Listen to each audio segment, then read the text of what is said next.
যখন সমুদ্রের ভিতরে বিরাট তরঙ্গমালার ভিতরে মানুষ যখন পড়ে যায়, আল্লাহ পাক বলেন দল্লা মান তাদউনা ইল্লা ইয়াহু।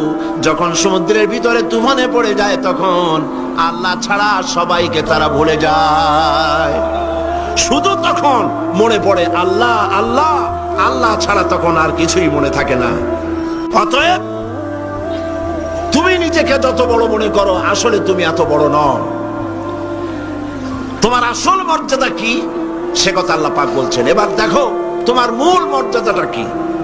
আল্লাহ পাক বলেন পৃথিবীর মানুষের মূল মর্যাদা হলো ওয়ালাকাদ কাররামনা বানি আদম।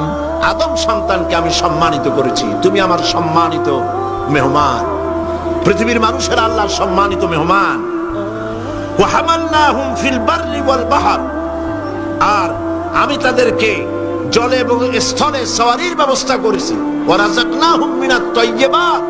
আর উত্তম হালাল খাদ্য আমি তোমাদেরকে দান করেছি। সুবহানাল্লাহ বিহামদিহি। সম্মানিত মেহমান, সেই জন্য আল্লাহ যত খাবার দিলেন সমস্ত খাবারগুলি ঢেকে ঢুকে সুন্দর করে আমাদের সামনে পরিবেশন করেছেন। সুবহানাল্লাহ বলেন। সম্মানিত মেহমানের সামনে খোলা খাবার নেওয়া ভদ্রতার বাইরে, আমরাও তা করি না, ঢেকে ঢুকে নেই। আর আল্লাহ পাক এই মানুষকে সম্মানিত করেছেন বলে যত খাবার দিলেন সমস্ত খাবারগুলি ঢেকে দিয়েছেন।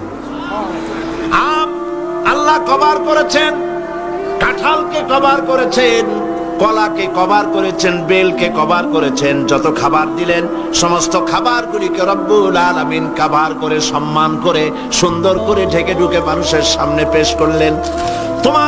তোমার মর্যাদা, মানুষের আসল মর্যাদা হলো, মানুষের আসল মর্যাদা আল্লাহ পাক দিয়েছেন তোমাকে আমি সম্মানিত জাত হিসেবে পৃথিবীতে তৈরি করেছি। এটাই হলো তোমার মূল সম্মান।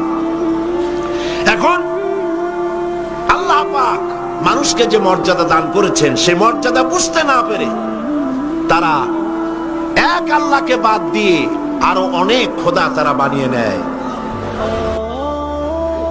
যারা ইসলামী সংস্কৃতিতে বিশ্বাসী নয়, ধর্মনিরপেক্ষ মতবাদে যারা বিশ্বাসী, তাদের খোদা হয় পৃথিবীতে চারটা।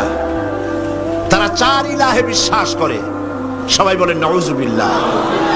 এই ধর্মনিরপেক্ষ মতবাদ কি এবং সংস্কৃতি মূল আমাদের কোনটি, এ বিষয়ে আমি আজকে কথা বলবো ইনশাআল্লাহ। ধর্মনিরপেক্ষতায় যারা বিশ্বাস করে তাদের ইলাহ হয় চারটা।